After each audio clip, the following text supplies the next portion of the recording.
Hello mga Tarot Loves! Welcome sa Rensoul Tarot Channel, ang inyong lingguhang gabay mula sa baraha. Kung gusto mong malaman ang enerhiya ng darating na linggo, love, career at life, tara, silipin natin yan dito sa iyong paboritong Tarot Tambayan. Kamusta mga minamahal kong Sagittarius? Handa na ba kayong malaman ang mensahe ng universe para sa iyong unang linggo ng June 2025? Para sa videong ito, kayo naman ang may kakayahang mamili ng isang set ng card upang malaman ang inyong lingguhang gabay mula sa universe. Sama-sama nating hanapin ang bukas na inilaan para sa iyo.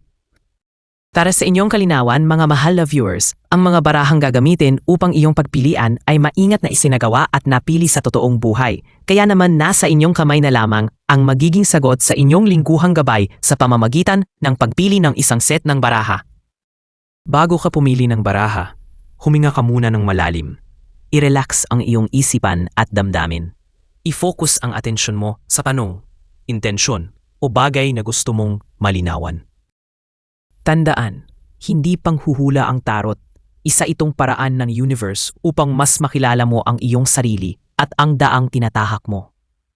Pero bago iyan, maglaan muna tayo ng maiksing dasal bago ka pumili ng iyong baraha. Universe, gabayan mo kami sa pagpili ng baraha ngayon. Ipaabot mo sana ang tamang mensahe, ang kailangan naming marinig sa oras na ito. Buksan ang aming mga puso at isip para sa liwanag, clarity at good vibes. Salamat sa guidance at positive energy. Amen. Para sa iyong 1-week reading, sa harap mo ay may 5 set ng card. Set 1, Set 2, Set 3, Set 4 at Set 5.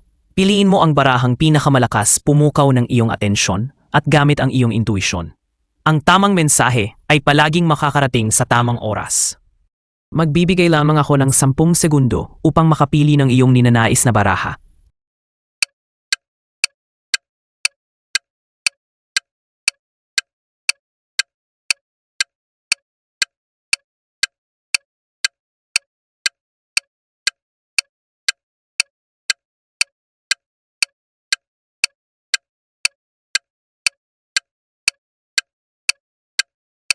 Mula sa puntong ito ay marahil nakapili ka na ng iyong gabay para sa mga araw na ito. Tara, simulan na natin ang iyong reading. Para sa mga pumili ng set number 1, ang iyong napili ay The Lovers, 7 of Wands, 5 of Pentacles. Ngayong June 1 hanggang June 7, 2025, Sagittarius. Ang hatid ni The Lovers ay, ngayong linggo, matinding desisyon sa puso ang kailangang harapin. May choices na kailangang timbangin.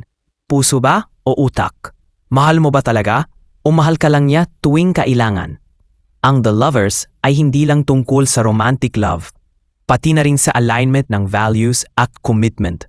Kaya kung may taong pinaglalaroan ka, oras na para itanong, kalaro mo siya o kalaro ka lang niya? Para sa ibang Sagittarius, baka ito ay career decision na bumabangga sa personal life. Follow your inner compass, hindi yung pressure ng paligid. Sabi naman ni 7 of Wands sa'yo, Sagittarius, handa ka bang ipaglaban ang gusto mo? Kasi mukhang maraming kontrabida sa paligid. Minsan parang ikaw na nga ang tama, ikaw pa ang kailangang magpaliwanag. Pero dahil Sagittarius ka, apoy yan. Lumalaban, hindi umaatras. Iwasan lang ang pagiging over-defensive. Hindi lahat ng puna ay pag-atake. Pero kung may nangmamaliit sa'yo, ipakita mong hindi ka lang basta palaban, may paninindigan ka rin. Sabi naman ni 5 of Pentacles sa'yo, Sagittarius, huwag kang matakot sa pansamantalang kakulangan. Pera, suporta o emosyonal na lakas. Ang 5 of Pentacles ay paalala na kahit gumaan ka sa lowbat, hindi ibig sabihin talo ka na. May tulong, pero kailangan mo ring matutong humingi nito. Kung may pinagdadaanan ka ngayon, huwag kang mahiya. Hindi ka mahina dahil humihingi ka ng saklolo. Tao ka lang. At kung iniwan ka man o naramdaman mong wala kang kasama, tandaan, mas okay nang mag-isa kaysa pinipilit ang hindi na para sa'yo. Sa kabuuan, Sagittarius, ngayong June 1 hanggang June 7, 2025, ngayong linggo, kailangan mong pumili ng may tapang, lumaban ng may dignidad, at huminga ng may pag-asa. Sa kabila ng pressure, conflict at kawalan, may inner fire ka na hindi basta-basta mapapatay. Ikaw to. Lakasan mo lang. Para naman sa mga pumili ng set number 2, ang iyong napili ay The Hierophant, Knight of Pentacles, the Hermit. Ngayong June 1 hanggang June 7, 2025, Sagittarius. Ang hatid ni the Hierophant ay balik-aral. Ngayong linggo, may posibilidad na mapadpad ka sa mga lugar o sitwasyon kung saan kailangan mong sundin ang tamang proseso. Pwedeng sa trabaho, pamilya, o paniniwala.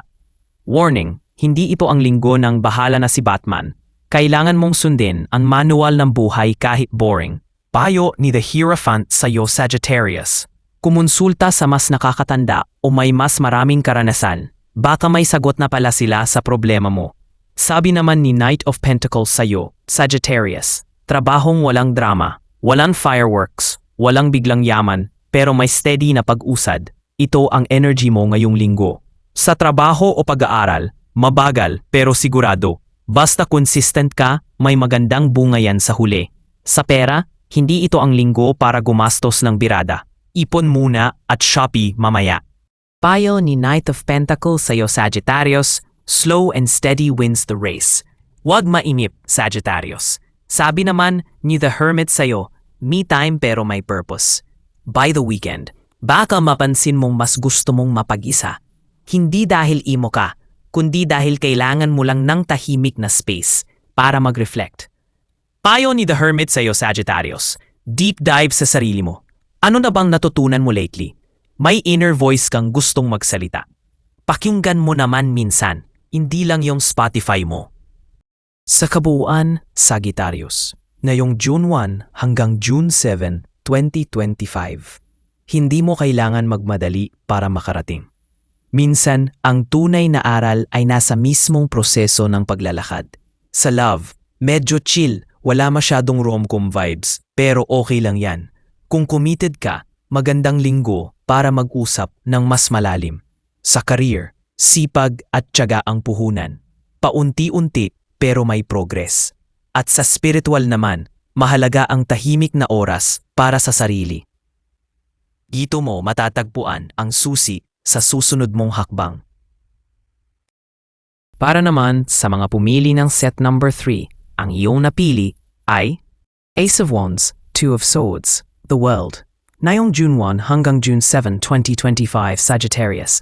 Ang hatid ni Ace of Wands ay simula ng apoy, Sagittarius.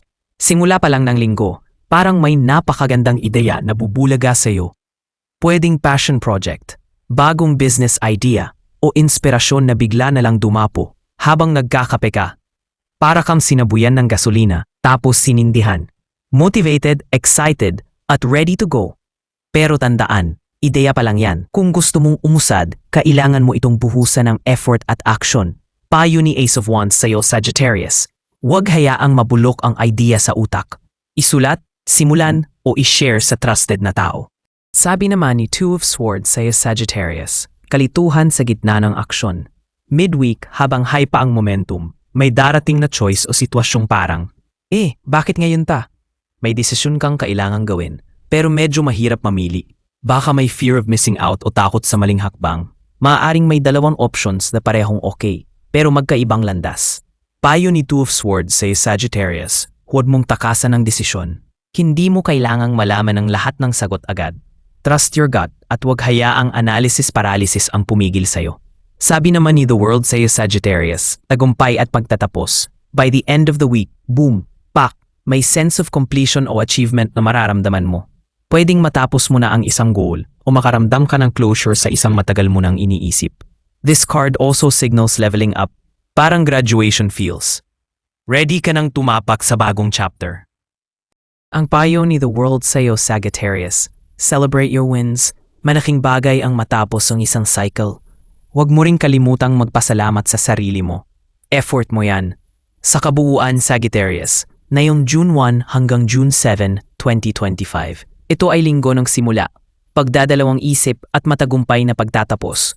Hindi lahat madali, pero kung maniniwala ka sa sarili mong apoy at marunong kang lumaban sa gitna ng kalituhan, makakarating ka sa dulo na taas noo.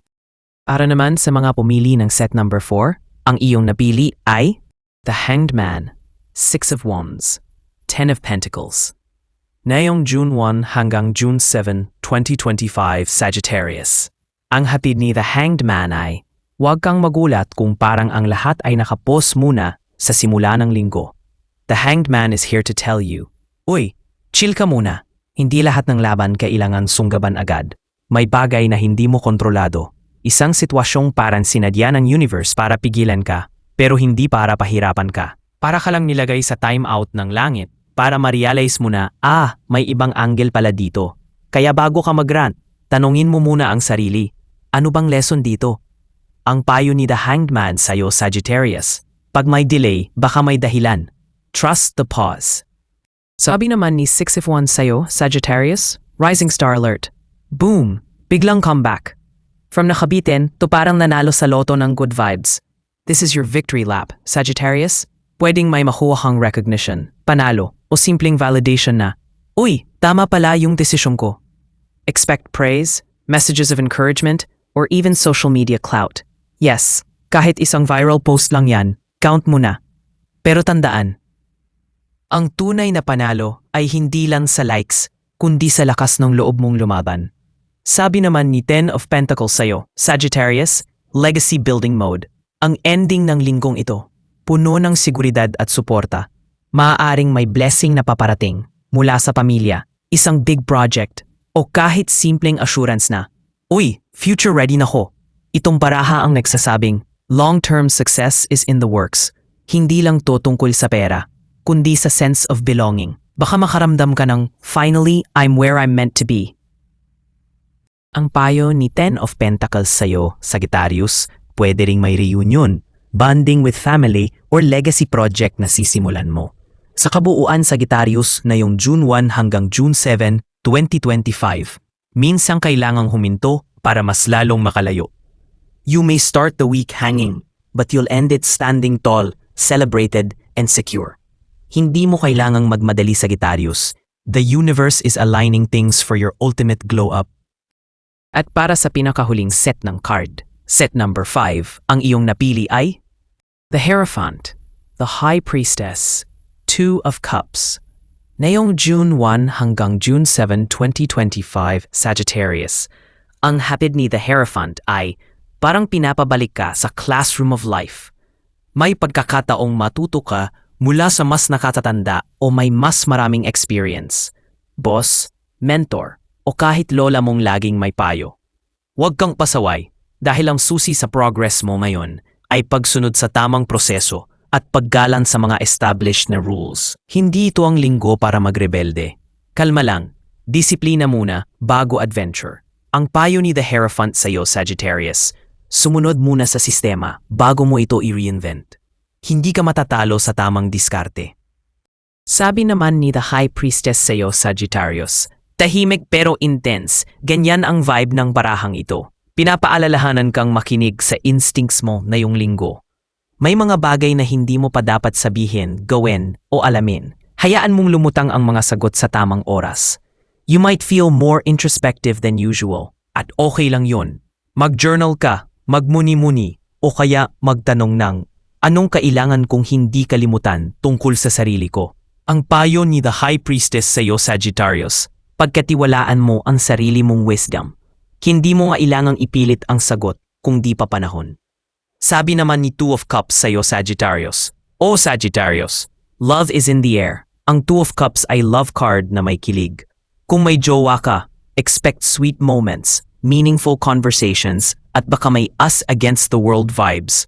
Kung single ka, may posibilidad ng bagong connection na soulful, sincere, at may spark. Not just landi, deep na to bes.